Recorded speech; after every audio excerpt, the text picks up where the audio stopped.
Hey everyone, आप सभी का स्वागत है हमारे यूट्यूब चैनल में। तो गाइज, इस सीरीज के कंप्लीट लॉन्ग वीडियो जिसमें मैंने एपिसोड 1 से लेकर 20 तक को एक्सप्लेन किया है ऑलरेडी हमारे चैनल पे अपलोड है। आप पहले उसे जा करके देखो, तभी आगे देखने में मजा आएगा। तो जैसा कि हमने पिछले एपिसोड्स में देखा था कि यहाँ पे जो फेंग हुआ होता है वो उन सभी को डिटॉक्सिफाई करने का निश्चय कर लिया होता है, लेकिन जो फेरी होती है वो अभी भी उसे ऐसा करने से मना कर रही होती है। वो उसे वार्निंग देती है कि अगर तुम ऐसा करोगे तो तुम्हारी लाइफ स्पैन बहुत ही ज्यादा कम हो जाएगी, जिसके कारण तुम्हारी ऑन द स्पॉट ही मौत हो सकती है। लेकिन फेंग हाओ यहाँ पे उस लीडर से कहता है, तुम लोगों ने जब मैं मुसीबत में पड़ गया था तब मेरी मदद की थी। मैं इतना भी कायर नहीं हूँ कि तुम सभी को इस मुसीबत के समय में छोड़ करके भाग जाऊं। अब आगे फेंग हाओ जो होता है वो उस लीडर को हील करने लगता है। इस पे फेरी उसे कहती है कि जब तुम्हारा यही इरादा है कि तुम यहाँ पे मरना ही चाहते हो और जब तुम्हारी आखिरी सांसें चलेंगी तो मुझे मत पुकारना। ऐसा कहती ही फेरी वापस से उसके बॉडी के अंदर ही चली जाती है।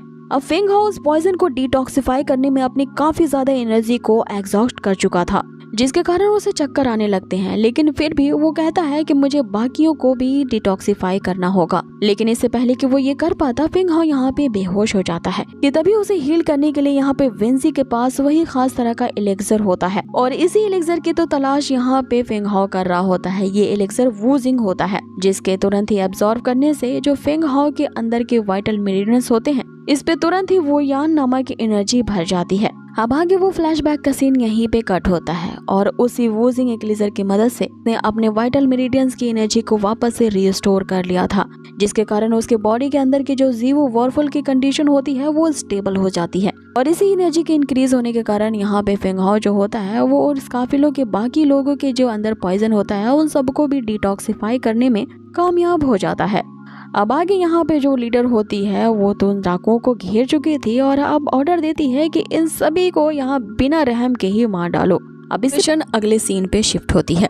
अब आगे वो बंदा जिसने इन सबको ही जहर दिया होता है, यहाँ फेंग हाओ के बारे में जानते हुए वो एक हीलर है और उसने सबके अंदर के जहर को डिटॉक्सिफाई कर लिया है, वो तो फूट फूट के रोने लगता है और अपनी गलती एक्सेप्ट करते हुए कहता है कि मुझे माफ कर दो कि मैंने तुम सबको ही जहर देने की कोशिश की, लेकिन ये करने के लिए उस पॉइजन मास्टर ने हमें फोर्स किया था। आगे उसका एक और साथी अपनी दुख भरी कहानी बताने लगता है कि 7 दिन पहले उसे एक ऐसा पॉइजन मास्टर मिला, उसने धोखे से ही हम सबको पॉइजन दे दिया और उसने हमारे सामने ये शर्त रखी कि अगर इस पॉइजन का एंटीडोट चाहते हो तो इस वैली से गुजर रहे एक काफिलों को तुम्हें मारना होगा और अगर तुमने ये काम नहीं किया तो 7 दिनों के बाद मेरा जो दिया गया जहर है वो तुम्हारी पूरी बॉडी में फैल जाएगा, जो कि तुम्हारे इंटरनल ऑर्गन्स को सड़ा देगा और फिर तुम्हारी वहीं मौत हो जाएगी। इसलिए जैसे उन डाकुओं को ये पता चलता है कि फेंग हाओ एक हीलर है, वे सभी उसके सामने घुटने टेक करके उसे अपनी जान बचाने के लिए रिक्वेस्ट करने लगते हैं। वो गैंग लीडर जो होता है वो अपने ही बंदे को हैरेस करने लगता है कि तुम्हारी हिम्मत कैसे हुई उस पॉइजन मास्टर के खिलाफ जाने की, उसे डबल क्रॉस करने की जो तुम लोगों ने गलती की है। हमारे अंदर से पॉइजन निकालने के बावजूद भी वो हमें मार सकता है।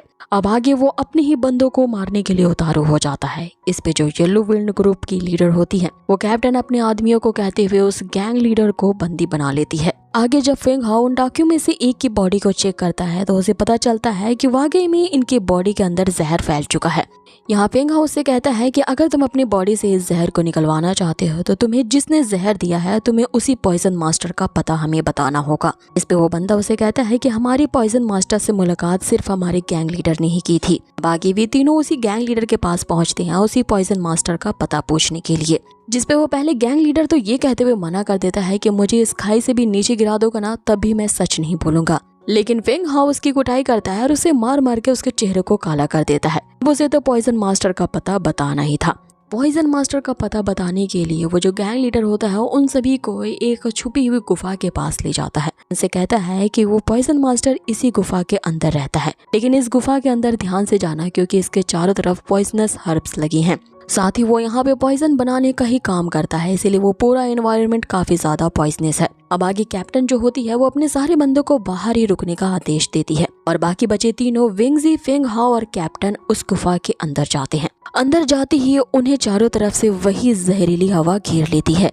अब जो कि यहाँ फेंग हाओ की हीलर होता है तो इसी पॉइजनस फॉग से बचने के लिए वो अपने अराउंड एक शील्ड क्रिएट कर देता है ताकि वो इस जहर के असर से बचे रह पाएं। अब आगे उन्हें अपने सामने एक आवाज सुनाई देती है जो कि उनसे कहता है कि मुझे नहीं पता था कि वे जो डाकू है इतनी जल्दी अपने मुंह खोल देंगे, लेकिन कोई बात नहीं, मुझे पता था कि तुम यहाँ पे जल्दी ही आओगे क्योंकि मैं काफी टाइम से तुम्हारा यहाँ पे इंतजार कर रहा हूँ।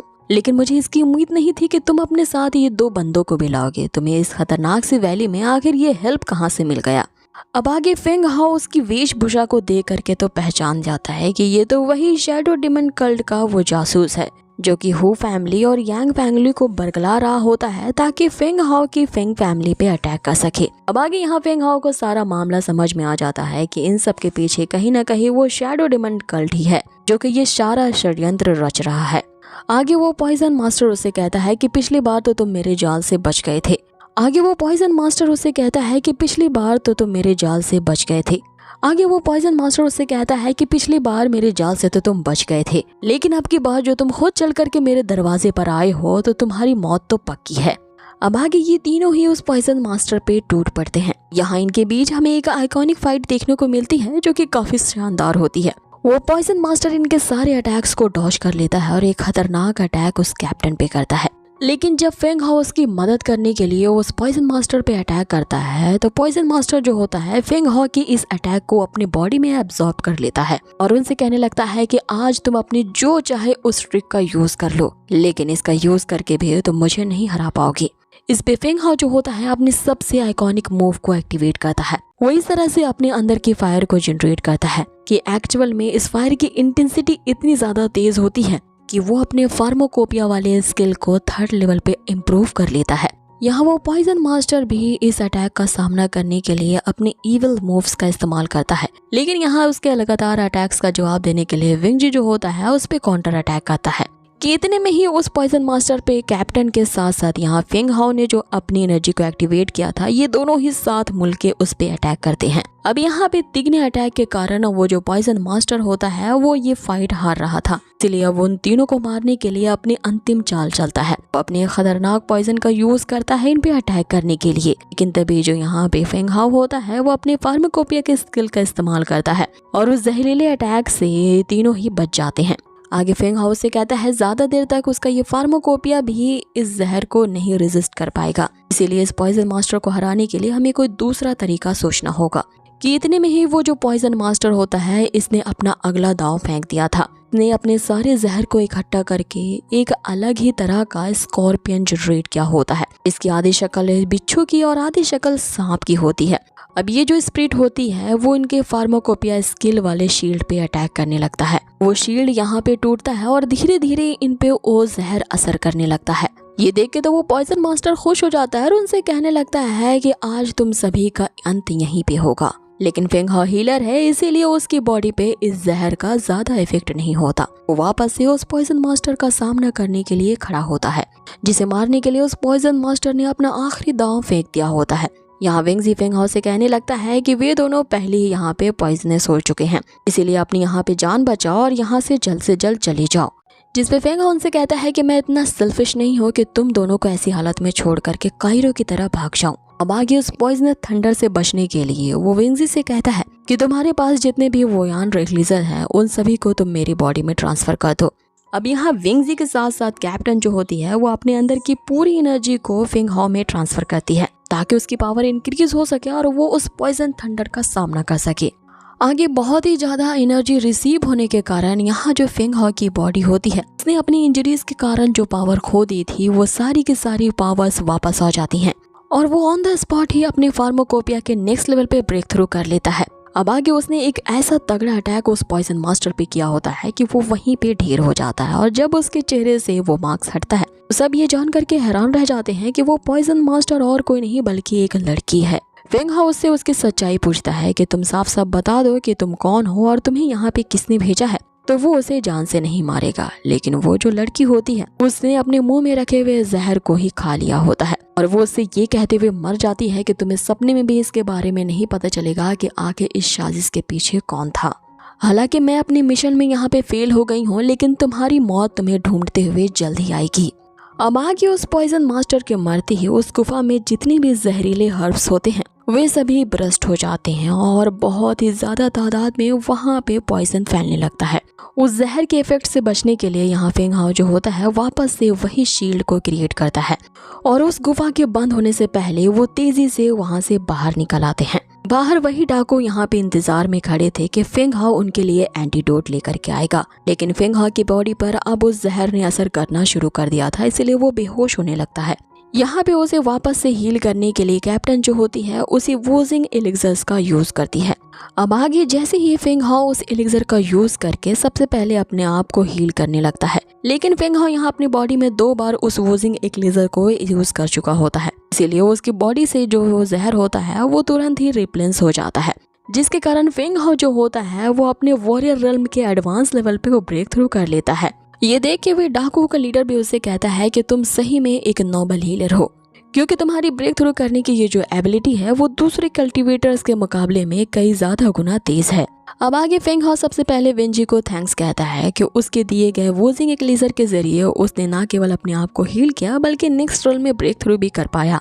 अब वो इस फेवर को रीपे करने के लिए वोजिंग से कहता है कि चलो अब मैं तुम्हारी इंजरीज को हील कर देता हूँ, जिस पे वेंजी उसे कहता है कि मुझे हील करने से पहले इन डाकुओं के गिरोह को हील करो, क्योंकि अब 7वां दिन खत्म होने वाला है और वो पॉइजन इनके पूरे शरीर में फैल चुका है और थोड़ी देर की गई तो ये सभी के सभी मारे जाएंगे। इस पे फेंग हाओ से कहता है कि मेरी एबिलिटीज पे शक मत करो, मेरी स्ट्रेंथ वापस आ चुकी है, मैं तुम सबको ही हील कर सकता हूँ।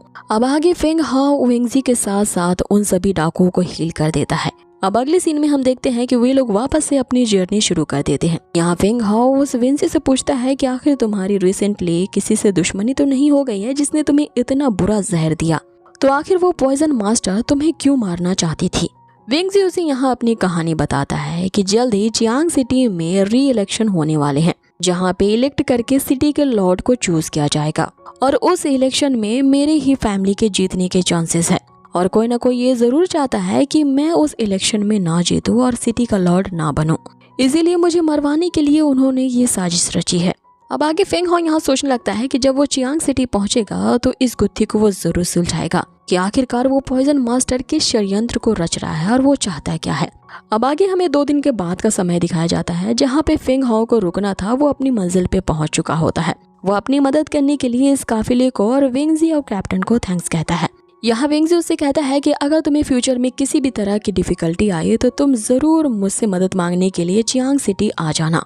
अब आगे हम देखते हैं कि फेंग हाओ यहाँ उनसे अपने रास्ते अलग कर लेता है और अपनी मंजिल तक पहुंचने के लिए उसे अपने ग्रैंडफादर का कॉन्ग हाउस ढूंढना था, जो कि इस इबारी की सिटी में होता है। लेकिन उस सिटी का एक चक्कर लगाने पर उसे पता चलता है कि यहाँ पे एक परिंदा भी उसे नहीं नजर आ रहा। तो आखिर यहाँ के लोगों के साथ क्या हुआ है जो कि सब के सब गायब हो गए हैं। वो पूरा इलाका ही पूरी तरह से सुनसान होता है, लेकिन फिर भी यहाँ फेंग हाओ किसी न किसी तरह से वो कॉन्ग हाउस को ढूंढ ही लेता है। अब आगे यहाँ फेंग हाओ को ये महसूस होता है कि कोई उसका पीछा कर रहा है और अचानक से इतना सन्नाटा देख करके उसे लगता है कि कहीं उसके ग्रैंडपा की फैमिली के साथ कुछ हुआ तो नहीं है।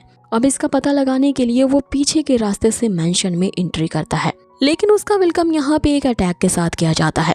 उस मैंशन के जितने भी गार्ड्स होते हैं यहाँ फेंग हाओ को चारों तरफ से घेर लेते हैं। अब यहाँ पे फेंग हाओ का मामा ही उस पे अटैक करने के लिए अपने बंदों के साथ पहुंच जाता है। फेंग हाओ जैसे ही उनको देखता है वो पहचान जाता है कि इसमें तो मेरी माँ की सूरत दिख रही है, ये जरूर मेरा मामा ही होगा। आगे वो अपना यहाँ इंट्रोडक्शन दे पाता है, इससे पहले जो उसका अंकल होता है उसे एक जासूस समझ बैठता है, क्योंकि कॉन्ग फैमिली का दुश्मन जियो फैमिली है जो कि लगातार उन पे हमला करते रहते हैं। इन्हीं 2 फैमिली के बीच के झगड़े के कारण यहाँ के सिटी के लोग इस जगह के शहर को छोड़ इन्हीं 2 फैमिलियों के झगड़े के कारण यहाँ सिटी के लोग इस जगह को छोड़ करके चले गए हैं। अब आगे यहाँ फेंग हाओ के अंकल को लगता है कि ये जियो फैमिली का कोई जासूस है जो छुप करके उन पे हमला करने के लिए आया है, और इसी गलत फहमी के चक्कर में वो अपने बंदों को आदेश दे देते हैं कि यहाँ फेंग हाओ को जान से मार डालो। लेकिन फेंग हाओ की स्ट्रेंथ यहाँ पे ब्रेक थ्रू करने के बाद बढ़ चुके थे, इसलिए वो सारे गार्ड्स को यहाँ एक ही बार में निपटा देता है। लेकिन जब उसके अंकल उस पे अटैक करने के लिए बढ़ते हैं, यहाँ फेंग हाओ उनके अटैक्स को सिर्फ डॉज ही कर रहा होता है। लेकिन जब मामला बहुत ही ज्यादा आगे बढ़ जाता है, फिर फेंग हाओ को अपने अंकल के ऊपर भी स्ट्रेंथ यूज करनी ही पड़ती है। लास्टली वो अपनी मदर के द्वारा दिया गया वही आइडेंटिटी टोकन को दिखाता है, जिसे देखते ही अब उसके अंकल को यकीन आता है कि ये तो उसकी बहन का बेटा है। आगे वो उसे देख करके पहचान लेते हैं कि जब तुम यहाँ पे आए थे तो तुम काफी छोटे थे, इसकी वजह से मैं तुम्हें पहचान नहीं पाया। हालांकि तुम्हें देख करके मुझे पहले ही लग रहा था कि तुम अपनी माँ की तरह दिखते हो। अब आगे फेंग हाओ को उसके ग्रैंडपा से मिलवाया जाता है। ग्रैंडपा फेंग हाओ को देख करके काफी खुश हो जाते हैं क्योंकि उन्हें काफी टाइम के बाद ये पता चला था कि जो फेंग हाओ है उसने एक्चुअल में अपने तियानवु वोर्टेक्स को ओपन कर लिया है, क्योंकि बचपन से ही फेंग हाओ की ऐसी फिजिकल बॉडी थी जिसके कारण वो अपने मेरिडियंस को नहीं ओपन कर पा रहा था। इसीलिए उसके लिए उसके अंकल और ग्रैंडपा हमेशा चिंतित रहते थे। लेकिन आज वो वॉरियर रिल्म के एक एडवांस लेवल का कल्टीवेटर है, ये जान करके उसके ग्रैंडपा काफी ज्यादा खुश होते हैं। अब आगे यहाँ फेंग हाओ उनकी परेशानी के बारे में पूछता है कि ये आखिरकार जियू फैमिली कौन है, जिस पे उसके अंकल उसे सारा मामला बताते हैं कि जियू फैमिली का जो यंग मास्टर है वो काफी ज्यादा छिछोरा और ठरकी किस्म का बंदा है, जिसने मेरी बेटी यानी कि तुम्हारी कजन से शादी करने के लिए जिद मचा रखी है, और अगर हम उसकी शादी उससे नहीं करवाएंगे तो जियू फैमिली ने हमें ये धमकी दी है कि वो हमारी पूरी कॉन्ग फैमिली को तबाह कर देगा। लेकिन हम इस शादी के लिए राजी नहीं है क्योंकि हम ये कभी नहीं चाहेंगे कि अपनी लड़की को अपने दुश्मन के घर भेज दें। इसलिए वो हम पे हमेशा एसेशियन और इस तरह के जासूस भेजा करते हैं ताकि हम पे हमला कर सके और तुम्हारी कजन को अगवा करा के उससे जबरदस्ती शादी कर सके। आगे उसके अंकल बताते हैं कि उन्होंने यहाँ से तुम्हारी कजन को किडनैप करने के लिए कई बार कोशिशें की है, इसीलिए हमें चौकन्ना रहना पड़ता है। जिस पे फेंग हाओ से कहता है कि ये तो हद ही हो गई है, क्या इस इबारिकी सिटी में कोई नियम कानून नहीं है जो अपनी मर्जी के मुताबिक कोई किसी को भी किडनैप कर सकता है। अब आगे उसके ग्रैंडपा बताते हैं कि हमें कुछ दिन पहले ये खबर मालूम हुई है कि उस जियो फैमिली का साथ देने वाले आखिरकार वो शैडो डिमन कल्ट वाले हैं, और इनके ईवल शक्तियों के सामने कौन ही टिक पाता है। अपनी काली शक्तियों का यूज करते हुए वो कुछ ही महीनों में इतने ज्यादा पावरफुल हो गए हैं, अपने एरोगेंट में आकर के इन्होंने पूरी सिटी पे कब्जा कर रखा है और अपनी मर्जी मुताबिक यहाँ के लोगों को डोमिनेट किया करते हैं। इन्होंने इतनी तबाही यहाँ मचा रखी है कि यहाँ के लोग यहाँ अपने घरों को छोड़ने के लिए मजबूर हो गए हैं। उसके अंकल आगे उसे बताते हैं कि उस शादी को करवाने के लिए उन्होंने एक डेट भी सेट करके रखा है और इसी बारीकी सिटी के हाई फाई लोगों को उसमें बुलाया है, इसीलिए हमें डर लगा रहता है कि वो इस दिन कभी भी तुम्हारी कजन को किडनैप कर सकते हैं। यहाँ पे फेंग हाओ उनसे पूछता है कि आखिर ये जियो फैमिली जबरदस्ती ये शादी क्यों करवाना चाहती है, जिस पे उसके ग्रैंडपा उससे कहते हैं कि क्या तुम अपनी कजन अर्लिना से मिले हो, तुम एक बार उससे मिल लो, तुम्हें सारी सच्चाई का पता चल जाएगा। अब आगे फेंग हाओ ने बचपन में ही अर्लिना को देखा था, इसीलिए वो उससे मिलने के लिए जाता है। यहाँ वो अपने सामने एक बहुत ही शांत और सुशील लड़की को देखता है और उसे यही लगता है कि यही अर्लिना होगी, लेकिन तभी पीछे से एक बॉडी बिल्डर गर्ल जो होती है वो उसे हक करती है और उसे बच्चों की तरह हवा में उछालने लगती है। फेंग हाओ उससे कहता है कि एक लड़की होकर के ऐसा करना तुम्हें शोभा नहीं देता, तुम्हारे अंदर कोई भी शर्म नहीं बची है जो तुम ऐसा कर रही हो। जिस पे वो लड़की उससे कहती है कि तुम इतनी जल्दी मुझे भूल गए, तुम्हें क्या याद नहीं कि मैं ही अर्लिना हूँ। अब अर्लिना के वो भारी भरकम बॉडी को देख करके यहाँ फेंग हाओ सारी सिचुएशन समझ जाता है और उससे कहने लगता है कि तुम इतनी ज्यादा बदल चुकी हो कि मैं तुम्हें पहचान नहीं सका। जिस पे अर्लिना उसे कहती है कि वाकई में मैं पहले से इतनी ज्यादा खूबसूरत जो हो गई हूँ तो तुम मुझे कैसे पहचान पाते।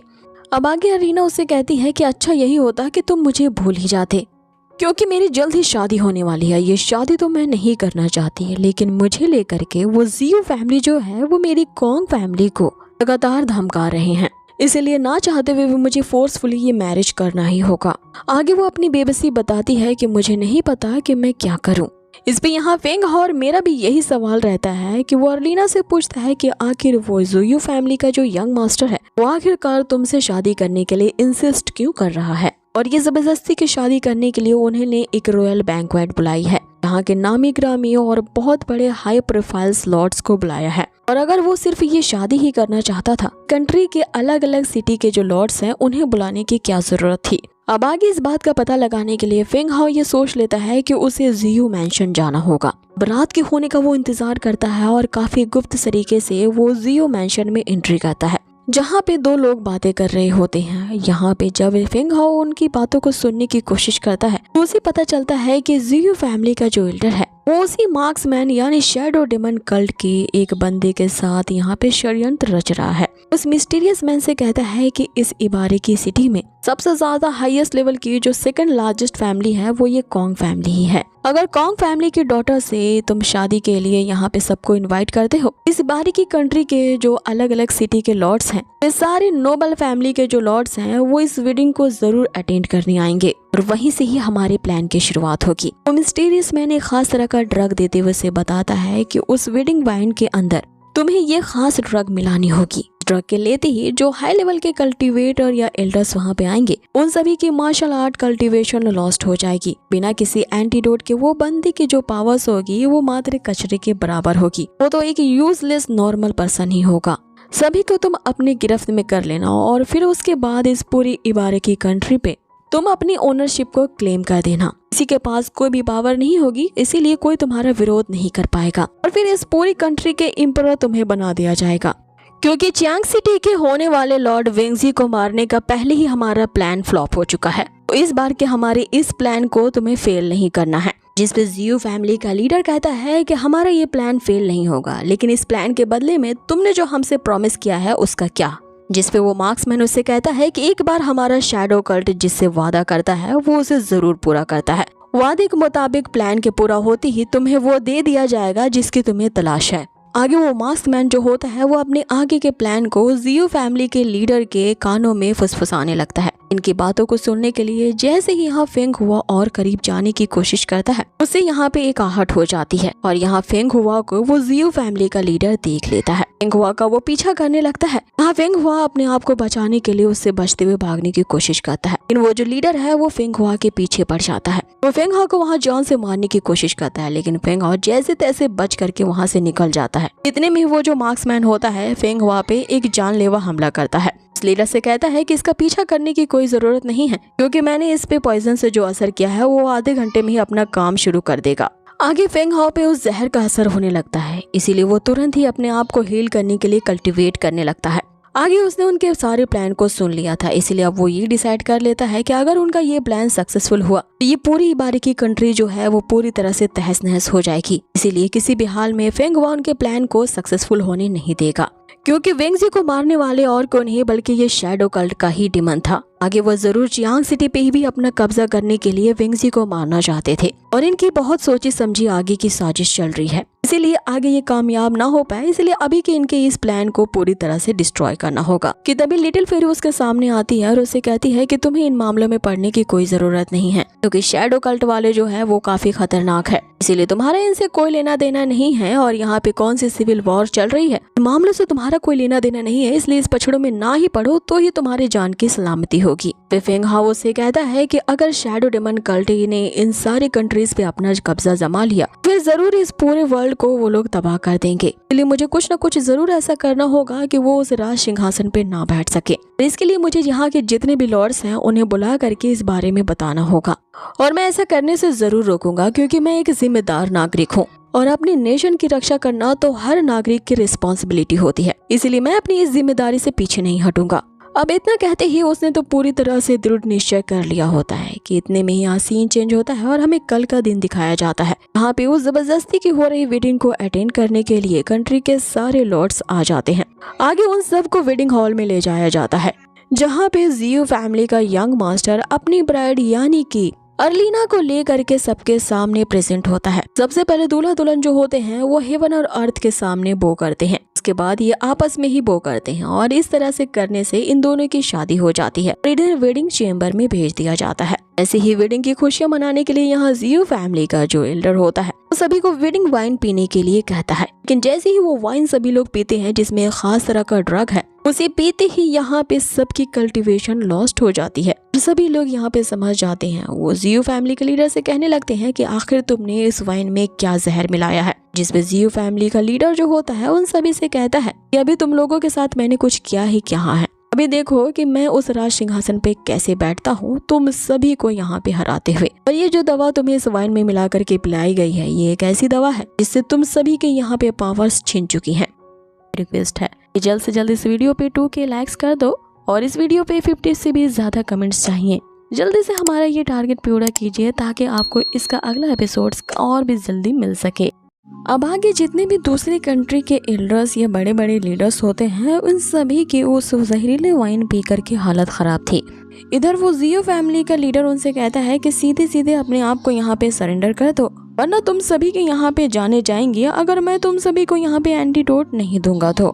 यहाँ सभी लोगों ने ये जान लिया था कि ये जो वेडिंग का रचा रचाया नाटक किया जा रहा है एक्चुअल में इस पूरी बारीकी सिटी को हथियाने के लिए इस जियो फैमिली के लीडर की चाल थी। अब उन बिल्डर्स को समझ नहीं आ रहा था कि आगे क्या किया जाए कि इतने में यहाँ पे तुरंत ही पासा पलट जाता है। तो नया नवेला दूल्हा होता है उसकी दुल्हन ही उसे खंजर के जोर पे अंदर लेकर के आती है और इसकी ये दुल्हन और को नहीं बल्कि फेंग हाओ ही होता है। उसने दुल्हन के वेश में उससे शादी की थी और उसे बंदी बनाते हुए उसके बाप के पास ले आता है। फेंग हाओ जियो फैमिली के लीडर को धमकी देता है कि जल्द से जल्द इन सबको यहाँ से जाने दो वरना तुम्हारा ये जान से प्यारा बेटा जान से मारा जाएगा। आगे वो दूल्हा तो यहाँ पे किसी मेमने की तरह मिमिया रहा होता है कि पिताजी मुझे जल्द से जल्द बचा लो, पता नहीं मेरी लड़की अचानक से ये लड़का कैसे बदल गई। वो एक नंबर के बेवकूफ था, उसे लग रहा होता है कि अर्लीना यहाँ रूप बदलती है। वो बच्चों की तरह यहाँ पे रो रो के अपने बाप के सामने गिड़गिड़ा रहा होता है, उसे बचाने के लिए कह रहा होता है। आगे यहाँ फेंग हाओ से कहता है कि तुम यहाँ पे सबके सामने सरेंडर कर दो। इस पे वो लीडर यहाँ फेंग हाओ से कहता है कि तुम होते कौन हो मुझे यहाँ पे सरेंडर कहने वाले, और तुम्हारी हिम्मत कैसे हुई हमारी जियो फैमिली के साथ टकराने की। आगे वो कहता है कि जल्द से जल्द मेरे बेटे को छोड़ दो क्योंकि इस पूरी सिटी पे पहले ही मैंने पूरा अपना कब्जा जमा लिया है। यहाँ से तुम बच करके कभी भी भाग नहीं पाओगे। इस सिटी के कोने में कहीं भी जाकर के तुम छुपोगे मैं तुम्हें ढूंढ लूंगा। अब आगे दूसरी बार हमें शौक तब लगता है कि जितने भी उस वेडिंग बैंक्वेट में वो जो बड़े बड़े एल्डर्स या लीडर बैठे हुए थे वे सभी भी यहाँ धड़ल्ले से खड़े उठते हैं जैसे कि उन्होंने कभी वाइन तो वो पिया ही नहीं था। ये यहाँ उस लीडर के सामने खुलासा करते हैं कि हमें तुम्हारी इस चाल के बारे में पहले से ही पता था, इसलिए तुम्हारी दी गई उस जहरीली वाइन को हम में से किसी ने भी पिया ही नहीं। अब हम सभी के सभी यहाँ पे फेंग हाओ का साथ देंगे, हमारी इस काली करतूते के लिए तुम्हें कड़ी से कड़ी सजा दी जाएगी। सारे एल्डर्स यहाँ पे उस लीडर का विरोध करने लगते हैं। अब आगे उन सभी यहाँ एल्डर्स को खड़ा देख करके उस जियो फैमिली के एल्डर को तो विश्वास नहीं होता, बस यही सोचने लगता है कि आखिर ये कैसे हो गया। यहाँ पे ये तो सारा कराया फेंग हाओ का था, उसे ने ही एक दिन पहले जा करके सारे एल्डर्स को इसके इविल प्लान के बारे में पहले ही समझा दिया था। वे ने यहाँ पे इसकी बात मानी और यहाँ पे फेंग हाओ के प्लान में शामिल हो गए। अब तक ये यहाँ पे पॉइजन के असर का यहाँ पे नाटक कर रहे थे। फेंग हाओ उनसे कहता है कि जल्द से जल्द सरेंडर कर दो वरना तुम्हारी यहाँ पे दुर्गति बहुत ही खराब होगी। ये जो तुम्हारा बेटा है ये भी जान से जाएगा। अब आगे उसका वही नल्ला बेटा फिर से यहाँ उसके सामने मिमियाने लगता है कि पिताजी मुझे बचा लो। अब आगे यहाँ जियो फैमिली का लीडर कहता है कि अब मुझे समझ में आया कि अचानक से उस कॉन्ग फैमिली ने हमारे बेटे से शादी करने के लिए राजी कैसे हो गए, ना कोई खिटपिट किए हुए। आगे वो लीडर उससे कहता है कि तुम्हें क्या लगता है कि इस तरह की गड़बड़ी के लिए मैं पहले से तैयार नहीं रहूंगा। मैंने पहले से ही सारी तैयारियां करके रखी हैं और आज तो तुम सभी की ही लाशें यहाँ पे गिरेंगी, चाहे इसके लिए मेरे इस नाकारा बेटे की जान यहीं पे चली जाए तो भी मुझे कोई फर्क नहीं पड़ता। ऐसे भी इस तरह के मिमियाने वाले बेटे की मुझे जरूरत ही नहीं। अब ये मेरा बेटा मेरा अगला वारिस क्या बनेगा जो कि यहाँ बच्चों की तरह रो रहा है। बेहतर ये होगा कि ये भी तुम सभी के साथ यहीं मारा जाए। ये उस लीडर के एक इशारे करते ही उसके जो बंदे होते हैं चारों तरफ से उस बैंक्वेट हॉल को घेर लेते हैं। यहाँ फेंग हाओ के बेटे और सारे एल्डर्स पे वो यहाँ पे अपने अपने वेपन्स तान देते हैं। अब इस सीना को देख करके यहाँ पे एल्डर्स भी दंग रह जाते हैं और उस लीडर से कहने लगते हैं कि तुम्हारी हिम्मत कैसी हुई कि कंट्री के परमिशन के बिना ही तुमने यहाँ पे एम्परर की सेना को यूज किया है, वो भी यहाँ पे अपने फायदे के लिए। और किले की गार्ड कर रहे आर्मी को अपने फायदे के लिए यूज करना तो एक बहुत बड़ा कैपिटल क्राइम है। इस पे वो लीडर उससे कहता है कि अरे बुढ़े 2 मिनट में तो अभी मरने वाला है, इसलिए मुझे मत सिखा कि क्या क्राइम है या नहीं। अब आगे उस लीडर ने यहाँ पे सेना को ऑर्डर दे दिया होता है कि सभी के सभी को यहाँ पे भून डालो, चाहे उसमें इसका बेटा ही क्यों ना मारा जाए। यहाँ पे उन सभी के ऊपर ही तीरों की बौछार कर दी जाती है। फेंग हाओ तो एकदम शॉक में रह जाता है कि उसका ये तो प्लान गड़बड़ हो गया। लेकिन तभी यहाँ पे फिर से पासा पलटता है और वहाँ पे एक लड़की की एंट्री होती है। इसने हवा का एक ऐसा बवंडर क्रिएट किया होता है जिससे सारी एरोज तितर बितर हो जाती हैं। ये लड़की और कोई नहीं बल्कि यहाँ फेंग हाओ की ही बचपन की दोस्त जिसे वो बहुत पसंद करता है सिनार है, जिसे हम लोगों ने एपिसोड के एकदम स्टार्टिंग में देखा था। अब आगे यहाँ सिनार एम्परर की आर्मी को अपने साथ लेकर आई थी और उस जियो फैमिली के लीडर से कहती है कि तुमने यहाँ कैपिटल के बड़े बड़े एल्डर्स और लीडर को यहाँ पॉइजन देने की इतनी नाकाम कोशिश की है और तुम्हारी इस राज सिंहासन को हासिल करने की इस नाकाम कोशिश के लिए तुम्हें गिरफ्तार किया जाता है। इस पे वो जियो फैमिली का लीडर वहाँ कहता है कि भले ही मेरा ये मिशन यहाँ पे फेल हो गया, लेकिन तुम सभी आज मिलकर भी मुझे यहाँ पे रोक नहीं पाओगे। आगे वो अपनी ईवल शक्तियों को जनरेट करता है जिससे उसके दो पर निकल आते हैं और फिर वो छप्पर फाड़ते हुए वहाँ से भागने की कोशिश करने लगता है,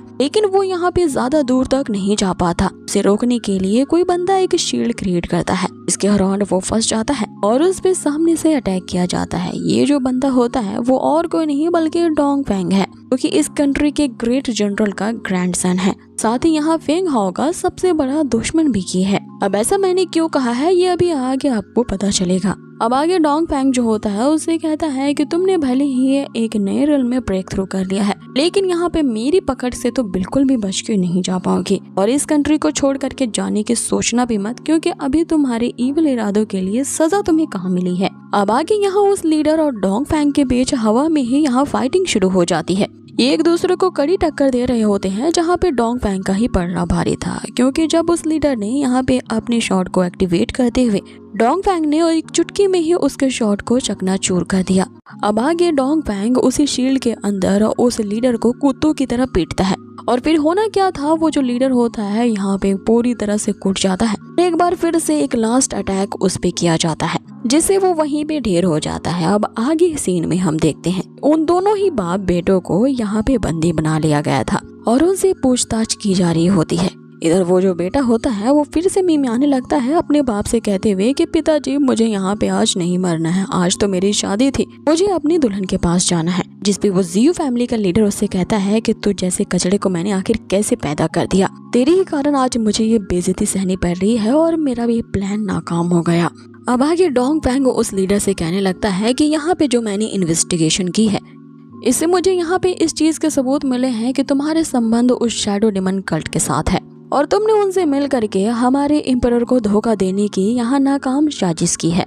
इसके लिए जो हमारे एम्परर मैजेस्टी है वो तुम्हें कभी नहीं माफ करेंगे और मुझे तो लगता है कि तुम्हें सजाए मौत की भी सजा मिलेगी। अब यहाँ पे उस जियो फैमिली के लीडर की तो अकड़ जरा भी नहीं गई होती है। वो तन के यहाँ पे उस डोंग फेंग से कहने लगता है कि तू अपने आप को समझता क्या है जो मुझ पे इस तरह से चिल्ला रहा है और रौब जता रहा है। भले ही इस कंट्री के ग्रेट जनरल का तो ग्रैंडसन होगा, लेकिन मेरे सामने तेरी कोई औकात नहीं है। आगे यहाँ डोंग फेंग उससे कहता है कि ये तो हद ही हो गई, यहाँ आया चोर कोतवाल को डांटने। तुमने अपनी कंट्री को ही धोखा दिया है और उस शैडो डिमन कल्ट के साथ जुड़ गए और तुम्हारी इस देश विरोध के कारण मैं तुम्हारी इस पूरी जियो फैमिली को ही एग्जीक्यूट करने का ऑर्डर देता हूँ। मैं तुम्हें एम्परर के पास ले जाने की भी जरूरत नहीं समझता, मैं ही तुम्हारी जिंदगी को खत्म करने के लिए ऑर्डर दे रहा हूँ। बाकी उन सभी को जो सजाए मौत की सजा मिल चुकी थी और अब उन्हें ले जाया जा रहा होता है।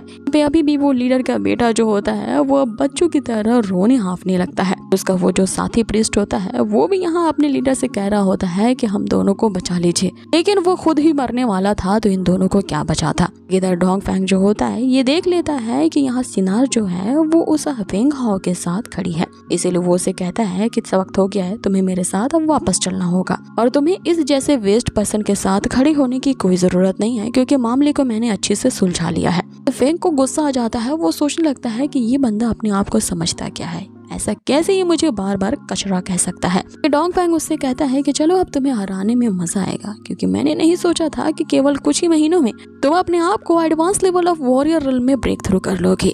अच्छा है, मुझे ऐसे किसी कल्टीवेटर को हराने के लिए वाहवाही चाहिए भी नहीं जिसकी कल्टीवेशन लेवल ही ना हो, लेकिन एक कचरा तो कचरा ही रहेगा। तुम चाहे अपने आप को किसी भी रेल में कोई ना पहुंचा लो, तुम मुझे कभी भी अपनी लाइफ में नहीं हरा सकोगे। इतना कहते हुए वो ऐड करके वहां से जाने लगता है और यहाँ पे एरिना जो कि उसकी डिसाइपल है उसे ऑर्डर देता है कि तुम्हें मेरे साथ चलना होगा। फेंग हाओ को यहाँ पे बहुत ही गुस्सा चढ़ जाता है और उस डोंग फेंग से कहने लगता है कि अभी भी 1 साल का टाइम बीता नहीं है और मुझे हम दोनों के बीच उस किए गए शर्त को याद है कि मुझे तुमसे फाइट करनी है और तुम्हें हराना है अपनी काबिलियत साबित करने के लिए। इससे पहले कौन नकारा या नल्ला है तुम इसका फैसला नहीं कर सकते। आगे फेंग उसे कहता है कि देखना मैं सबके सामने हूँ, तुम्हें डेफिनेटली कैसे हराऊंगा। जिस पे डोंग फेंग उससे कहता है कि तो फिर ठीक है, अच्छा मैं तुम्हारा उस एकेडमी में वेट करूंगा। जरा देखे तो सही कि तुम में अब कितनी ज्यादा स्ट्रेंथ बढ़ गई है कि तुम मेरा मुकाबला करने के लिए इतने उतावले हो। अब आगे फेंग हाओ ने यहाँ पे अपनी शेखी बगाड़ने के लिए बोल बच्चन तो कर दिया होता है, लेकिन आगे वो उसका मुकाबला कैसे करेगा इससे पहले हम ये देख पाते हैं यहाँ पे सीन चेंज होता है और हमें एक मिस्टीरियस से वुमेन को दिखाया जाता है जिसका चेहरा नहीं दिखाया जाता। उसके पास एक बंदा पहुंचता है और उसे ग्रीट करता है। वो मिस्टीरियस वुमेन उससे पूछती है कि हमारे इस प्लान की न्यूज़ को किसने लीक किया है और हमारे प्लान को फेल करवाने के पीछे कौन है। वो बंदा यहाँ पे उसे इन्फॉर्म करता है कि हमें इसके बारे में नहीं पता, अभी हमारी तहकीकात चल रही है, लेकिन जैसे ही हमें इसके बारे में पता चलेगा आपका सर्वेंट इसके बारे में ज़रूर इन्फॉर्मेशन देगा। अब आगे यहाँ पे अगले दिन का हमें सीन दिखाया जाता है जहाँ फेंग हाओ यही सोच करके परेशान था। उसने डोंग फैंग को तो चैलेंज कर दिया है, लेकिन आखिर उसे हराएगा कैसे, क्योंकि डोंग फैंग ने तो कुछ ही महीनों में उसने अपने आप को तो वो जोंगरल में ब्रेक थ्रू करवा लिया है। अब उसे यही चिंता हो रही होती है कि उसे भी जल्द से जल्द अपनी प्रैक्टिस की स्पीड बढ़ानी होगी, तभी वो उससे कैचअप कर पाएगा, वरना सही में उसके साथ हार करके उसकी तो और भी ज्यादा बेइज्जती हो जाएगी। अब यहाँ पे उसके जले पे नमक छिड़कने के लिए जो लिटिल फेरी होती है उसे ये चिढ़ाते हुए कहने लगती है कि जिस लड़की सिनार के लिए तुम ये सारा चैलेंज और ये सारा मामला कर रहे हो, कहीं ऐसा ना हो कि वो जो सिनार जो है तुम्हें सिर्फ एक दोस्त की तरह ट्रीट करती हो। तुमने तो यहाँ पे उसके बारे में कुछ और ही सोच रखा है कि वो तुम्हारी चाइल्डहुड स्वीट हार्ट है। अगर तुमने उसे कहीं प्रपोज कर दिया और उस लड़की सिनार ने ही तुमसे शादी करने से अप्रूव नहीं किया, तब तुम क्या करोगे? तब तो ये तुम्हारा चैलेंज और तुम्हारी ये सारी शेखी बगारी धरी की धरी रह जाएगी। जिसपे फेंग हाओ से कहता है कि मैं डेफिनेटली उस डोंग फैंग को हरा दूंगा। सिनार के सामने ये साबित हो जाएगा कि हम दोनों में से ज्यादा स्ट्रॉन्ग कौन है, कौन उसके फ्यूचर हस्बैंड के लिए बेटर कैंडिडेट होगा। इस पे वो लिटिल फेरी उसे कहती है कि अपने ये ख्याली पुलाव पकाते रहो, वैसे भी किसी नोबल फैमिली की जो लड़की है तुम जैसे वेस्ट कल्टीवेटर को चुनने के बजाय वो डोंग फैंग जैसे स्पिरिटेड यंग वुमेन को चूज करेगी, क्योंकि वे दोनों ही एक दूसरे के काबिल है और हर हाल में उनको दोनों की ही जोड़ी सबसे ज्यादा बेटर है। अब आगे फेंग हाओ उसके हाथों से वो क्रिस्टल ले लेता है और उसे कहता है कि मुझे चुपचाप से यहाँ पे प्रैक्टिस करने दो और अपनी ये नॉनसेंस बातें करके मुझे परेशान मत करो, कि मुझे अपनी प्रैक्टिस की स्पीड बढ़ानी होगी, तभी मेरी कल्टीवेशन पावर इंक्रीज होगी। अब यहाँ पे लिटिल फेरी समझ जाती है कि इससे तो मैंने ये सब कह के नाराज कर दिया, इसलिए वो प्रैक्टिस करने के दौरान फेंग हाओ को मनाने के लिए उसके आजू बाजू फिरने लगती है। फेंग हाओ जो होता है वो उससे रूठते हुए मुंह फुला करके बैठ जाता है। बाकी फेरी भी उससे मुंह फुला लेती है और एक कोने में जा करके वो अपनी नींद ले रही होती है। तुम्हें जो करना है करो, मेरा उसमें कोई लेना देना नहीं है। इधर पूरा दिन और रात बीत जाता है फेंग हाओ को एक ही जगह पे प्रैक्टिस करते हुए, लेकिन वही दूसरी तरफ फेरी जो होती है वो तो उधर मस्त खर्राटे ले रही होती है। बाकी जब फेंग हाओ की प्रैक्टिस खत्म होती है तब उसे पता चलता है कि उसने तो एक्चुअल में मार्शल आर्ट के बिगिनर लेवल को ब्रेक थ्रू कर लिया है। आगे इतने ही लेवल पे पहुंचने के बाद उसमें कॉन्फिडेंट बढ़ जाता है और वो डोंग फैंग से कहने लगता है कि अब तो मैं तुझे डेफिनेटली हरा दूंगा। जिसपे फेरी उसे कहती है कि तुम अभी मार्शल आर्टिस्ट के ओनली बिगिनर लेवल पे पहुंचे हो, इतना शोर क्यों मचा रहे हो, मुझे चैन से सोने दो। इस लेवल पे पहुंचकर तुमने कौन से बड़े तीर मार दिए हैं। जिसपे फेंग हाओ उसे उठाते हुए यहाँ झंझोड़ने लगता है और कहता है कि मैं अपने थंडर फिस्ट की बदौलत लगातार अपनी कल्टीवेशन लेवल को इंक्रीज कर पा रहा हूँ, इसीलिए ये पॉसिबल है कि मैं उस डोंग फैंग के साथ आसानी से फाइट कर लूंगा। फिर फेरी उसे चिल्लाते हुए कहती है कि यहाँ सपने देखना बंद करो। आगे यहाँ फेरी अपनी पावर का यूज करते हुए डोंग फैंग को एक स्पिरिचुअल वर्ल्ड में ले जाती है कि वो उसे ये समझा कि फेंग हाओ अभी जिस लेवल पे है वो इस लेवल से उस डोंग फैंग का मुकाबला नहीं कर सकता। अब आगे फेंग हाओ वहाँ पे उस इल्यूशन वर्ल्ड में अपने आप को उस डोंग फैंग के सामने खड़ा पाता है। फेरी यहाँ पे उसे कहती है कि अगर तुम यहाँ पे इस अपने कॉन्शियस वर्ल्ड में उस डोंग फैंग को हरा पाते हो तो समझ जाना है कि तुम उसका मुकाबला करने के लिए तैयार हो, उसे जीतने के लिए नहीं। और अगर तुम यहाँ पे हार गए तो ये समझना है कि तुम यहाँ पे उससे फाइट करने के समय एक सेकंड के लिए भी नहीं टिक पाओगे। आगे यहाँ पे तुम अपनी प्रैक्टिस जारी कर सकते हो और मैं चली वापस से सोने। अब आगे यहाँ पे फैंग जो होता है वो उस प्रैक्टिस मैच के लिए तैयार था और अपनी पूरी पावर लगाते हुए वो उस डोंग फैंग को हिट करने की कोशिश करता है, लेकिन नाकाम रहता है। कि फिर तभी उसे हराने के लिए यहाँ पे फेंग हाओ ने अपनी सबसे पावरफुल मूव जो कि थंडर फिस्ट होता है उसे जनरेट किया होता है। लेकिन वो जो डोंग फैंग इसके अटैक को तो अपने एक ही हाथों से रोक लेता है और उसके इस जबरदस्त थंडर फिस्ट अटैक को अपने हाथों से ही क्रश कर देता है। फेंग हाओ यहाँ पे शॉक रह जाता है और अब अपनी दूसरी सबसे पावरफुल टेक्निक वो मैडनेस टेक्निक को आजमाता है, लेकिन इसका भी सामना वो डोंग फैंग काफी आसानी से कर देता है। और दूसरी तरफ यहाँ पे हम फेंग हाओ को देखते हैं कि डोंग फैंग के मात्र एक ही अटैक से वो पीछे गिर जाता है। अब आगे फेंग हाओ यहाँ पे ऐसा चक्कर खाते हुए नीचे गिरता है। आगे वो यहाँ पे कुछ कर पाता और अपने आप को संभाल पाता कि डोंग फैंग जो होता है वो अपने सबसे पावरफुल मूव का यूज करता है। उसने एक ही झटके में एक ऐसा फॉर्मेशन क्रिएट किया था जिससे बहुत सारे क्रिस्टल्स एक्टिवेट हो जाते हैं। वो सारे ही क्रिस्टल यहाँ फेंग हाओ पे अटैक करने के लिए उसकी तरफ बढ़ते हैं। फेंग हाओ जो होता है वो इस नजारों को देखता ही रह जाता है और सोचता है कि अब उसका खेल खत्म। तभी वो उस सपने से जागता है और उसे समझ में आता है कि यहाँ पे वो डोंग फैंग का मुकाबला तो क्या सामना भी नहीं कर पाएगा। आगे फेरी उसे कहती है कि अब तुम्हें असलियत समझ में आई कि तुम दोनों के बीच पावर्स का कितना बड़ा गैप है। तुम्हारी इस लिटिल पावर से और इतनी थोड़ी सी स्ट्रेंथ से तुम उस डोंग फैंग का एक बाल भी बांका नहीं कर पाओगे।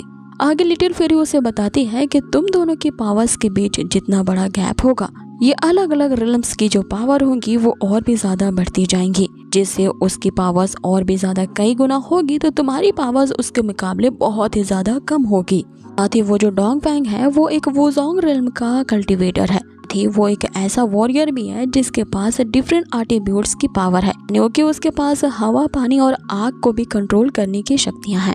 तुम सिर्फ अभी अपने मार्शल आर्ट के बिगिनर लेवल पे हो, इसीलिए उसे चैलेंज करना तुम्हारे लिए तो मौत को दावत देने के बराबर है। से एक सिंपल एग्जांपल में ऐसा समझ लो कि एक अंडे से एक बहुत बड़े चट्टान को तोड़ने के ये बराबर है। तुम अंडा हो और वो जो डोंग फैंग है वो बहुत बड़ी चट्टान है।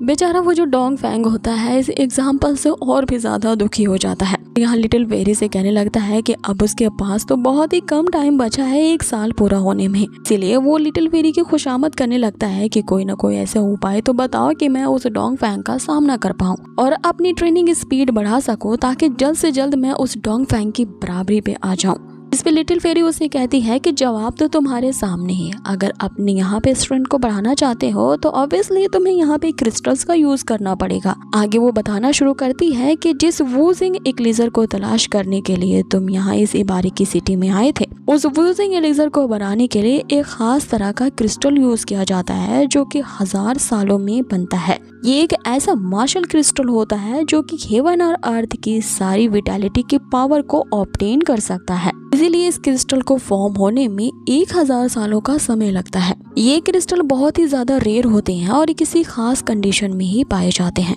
इन्हें एलियन क्रिस्टल या फॉरेन क्रिस्टल भी कहा जाता है। अगर तुम्हें उस मार्शल क्रिस्टल का एक टुकड़ा भी मिल जाएगा, तुम्हारी कल्टीवेशन लेवल को इंक्रीज करने के लिए वो काफी होगा और इससे तुम्हारी कल्टीवेशन की स्पीड ऐसे बढ़ेगी जो कि हवा से भी तेज होगी। उस क्रिस्टल्स के अब्सॉर्ब करने से तुम्हें इतनी ज्यादा एनर्जी मिलेगी कि तुम भी अलग अलग डिफरेंट तरह के एट्रिब्यूट वॉरियर बन सकते हो। फैंग हाओ उसे कहता है कि इसका मतलब यही है कि मुझे उस डोंग फैंग को हराने के लिए उस मार्शल क्रिस्टल की जरूरत होगी। लेकिन अब यहाँ पे परेशानी ये है कि वो इस मार्शल क्रिस्टल को ढूंढेगा कहाँ पे। कि तभी उसे याद आता है कि वो तो इस इबारे की कंट्री में है। वहाँ पे उसकी माँ ने उसे इस जगह पे इसलिए भेजा था ताकि वो वूजिंग इक्लिजर को यहाँ उसकी फैमिली से ले सके। और वूजिंग इक्लिजर तो उसी के ग्रैंड पेरेंट्स और उसके अंकल बनाते हैं और उन्हें पता होगा कि ये क्रिस्टल कहाँ पाया जाता है। इसीलिए वो निकल पड़ता है अपने ग्रैंड पा से पूछने के लिए कि आखिर वो एलियन क्रिस्टल उसे कहाँ मिल सकता है। अब आगे ग्रैंड पा और उसके अंकल जो होते हैं वो यहाँ पे सारी सच्चाई बता देते हैं फेंग हाओ को कि वो जो मार्शल क्रिस्टल है जो कि 1000 में एक ही बार ही फॉर्म्ड होता है, वो सिर्फ आइस एप स्नो रीजन में ही पाया जाता है। लेकिन यहाँ इस कंट्री में इस बात की रूमर चारों तरफ फैल गई है कि आइस एप स्नो रीजन में जल्द ही वो मार्शल क्रिस्टल फॉर्म होने वाला है। ये इसके आसपास सिटी के जितने भी बड़े बड़े कल्टीवेटर्स या एल्डर हैं, उस क्रिस्टल को पाने के लिए वो सभी के सभी अपनी किस्मत आजमा रहे हैं। लेकिन वो जगह इतनी ज्यादा खतरनाक है कि किसी के भी जिंदा लौट आने की अभी तक यहाँ पे कोई खबर नहीं मिली है। अब ये सुन के जो उसकी बॉडी बिल्डर कजन अर्लिना जो होती है वो फूट फूट के रोने लगती है। यहाँ फेंग हाओ से कहती है कि तुम उसे स्नो रीजन में काफी ध्यान से जाना और तुमने मेरी ये जो अनचाही शादी को होने से रोका है, का मुझ पे तुम्हारा बहुत बड़ा एहसान रहेगा जिसे मैं कभी नहीं भूलूंगी। अब आगे फेंग हाओ उन सभी को अलविदा कहते हुए उस मार्शल क्रिस्टल को फाइंड आउट करने की नई जर्नी की तरफ निकल पड़ता है। अभी उसकी ये जर्नी इतनी भी ज़्यादा आसान नहीं होने वाली थी। यहाँ फेंग हाओ को उस स्नो रीजन को ढूंढते ढूंढते 2 महीने का टाइम बीत जाता है और वो 2 महीनों से लगातार चल ही रहा होता है, इसीलिए फेरी पे अपना सारा गुस्सा निकालता है। तुम्हारी वजह से ही मुझे आज इतने ठंडे इलाके में पैदल चल रहा है और पैदल चलते हुए उसे 2 महीने बीत गए हैं। तुम्हारी इस चटोरी जबान के कारण मैंने सारे के सारे पैसे हमारे लिए चिकन लॉलीपॉप्स खरीदने में उड़ा दिए। एक फूटी कौड़ी भी नहीं बची जिसके लिए मैं यहाँ पे किसी सवारी का इंतजाम कर पाऊँ। जिस पे लिटिल फेरी उससे कहती है कि एक तो मैंने यहाँ तुम्हें सही सही रास्ता दिखाया है, जिसके कारण 2 महीने ही सही यहाँ पे इस आइस ए पॉलिश स्नो रीजन में तो पहुँच गए हो और मुझ पे ही उल्टा भड़क रहे हो। तुम जब अपने ग्रैंडपा के घर से वापस आ रहे थे तो किसने कहा था तुम्हें खाली हाथ चलने को? तुम उनसे पैसे मांग लेते। तुम्हारे वो जो ग्रैंडपा है तुम्हें पैसे देने से थोड़ी ना इनकार करते। अब आगे इतने ठंडे रीजन में इनकी इसी तरह से बहस जारी रहती है। ये दोनों ही एक दूसरे पे इल्जाम लगा रहे होते हैं, लेकिन इनकी इस तरह से तू मैं तो चलती रहती है, जिससे फिर से ये दोनों एक दूसरे से मुंह फुला के बैठ जाते हैं। आगे फेंग जो होता है काफी मुश्किलों के बाद एक लंबी चढ़ाई करते हुए एक बड़े से चट्टान के ऊपर पहुंचता है, जहाँ का नजारा देख करके वो शौक रह जाता है कि एक आदमी जो होता है ने अपने हाथों में हथियार ले रखा है। वो एक दूसरे बूढ़े आदमी को धमकी दे रहा होता है कि तुम्हारे पास जो है वो जल्द से जल्द मुझे हैंड ओवर कर दो, वरना मैं तुम्हें इस खाई से नीचे फेंक दूंगा। वो बंदा उससे किसी तरह का फॉरेस्ट ग्रास मांग रहा होता है जो कि काफी रेयर होती है और वो उस बूढ़े बंदे के हाथ में होती है। वो बंदा उसे कहता है कि अगर ये कीमती ग्रास तुम मुझे दे देते हो तो मैं तुम्हें ऊपर खींच लूंगा, लेकिन वो बूढ़ा बंदा उसे कहता है कि जो करना चाहते हो कर सकते हो, लेकिन ये ग्रास तो मैं तुम्हें कभी नहीं दूंगा। आगे उस दूसरे बंदी की सटक जाती है और वो अपना वेपन निकाल लेता है उसके हाथ को काटने के लिए, लेकिन हमारा हीरो यहाँ पे ये अन्याय होते हुए कैसे देख सकता था। वो चला जाता है उस बूढ़े बंदे की मदद करने के लिए। वो अपने अटैक से उस दूसरे बंदे पे हिट करता है ताकि वो उस बूढ़े बंदे को बचा सके, लेकिन इतने में उसका हाथ छूटता है और वो जो बूढ़ा बंदा होता है वो नीचे खाई में गिर जाता है। अब आगे यहाँ फेंग हाओ उस बंदे से कहने लगता है कि तुम्हारी हिम्मत कैसे हुई इस बूढ़े बंदे को जान से मारने की, जिस पे वो बंदा यहाँ फेंग हाओ से कहता है कि लड़के तो अपने काम से काम रख। अब आगे उसकी इस जवाब को सुन करके फेंग हाओ गुस्से में आ जाता है और जैसे ही वो उसे हिट करने वाला था खाई से एक चमकदार रोशनी बाहर निकलती है। और आगे बढ़ने से पहले मैं आप लोगों से एक और बात शेयर करना चाहूंगी कि अब कुछ बेसब्रे व्यूअर्स जो है वो कहेंगे कि इसका जो अगला एपिसोड होगा वो भी लॉन्ग वीडियो में लाओ जो कि 3-4 घंटे का हो। तो आप ही बताओ कि ये जो सीरीज है वो सप्ताह में एक बार रिलीज होती है, जिसके एपिसोड्स सिर्फ 10 मिनट के होते हैं। मैं पूरी मेहनत से कोशिश करके आप लोगों के लिए सारी वीडियोस को एक साथ ही एक्सप्लेन करती हूँ ताकि आपको एपिसोड दर एपिसोड वेट ना करना पड़े, लेकिन जो इसके आगे के एपिसोड्स आएंगे प्लीज उन्हें भी देखा करो। अब चूंकि सभी लॉन्ग वीडियो के लिए रिक्वेस्ट करते हैं तो आप ही बताओ कि ये कैसे पॉसिबल हो सकता है, लेकिन कोई नहीं, आप लोग मेरी मेहनत को अप्रिशिएट करने के लिए ज्यादा से ज्यादा इस वीडियो को लाइक करो। यही मेरे लिए काफी है ताकि मैं आप लोगों के लिए इस तरह के और अमेजिंग सीरीज की डिटेल में एक्सप्लेनेशन जल्द से जल्द ला सकूं। से एक चमकदार रोशनी बाहर निकलती है और यहाँ फेंग हाओ ये देख पाता है कि वो बुढ़ा तो मरा नहीं है, बल्कि वो तो एक एयर एट्रीब्यूट का वॉरियर है। जो भी एयर एट्रीब्यूट के वॉरियर्स होते हैं उनके पास अलग अलग तरह के रंगों के पंख होते हैं जिनसे वो हवा में उड़ने की शक्ति रखते हैं। इसी के साथ ही एपिसोड यही खत्म होता है। सो गाइज, आप लोगों को ये कॉम्बो एपिसोड कैसा लगा मुझे कमेंट बॉक्स में जरूर बताएं, और हाँ, अगर वीडियो जरा से भी अच्छी लगी हो तो प्लीज इसे लाइक करना ना भूलें। बहुत ही जल्द मिलेंगे इसके नए अमेजिंग एपिसोड के साथ। Till then take care, stay healthy, bye.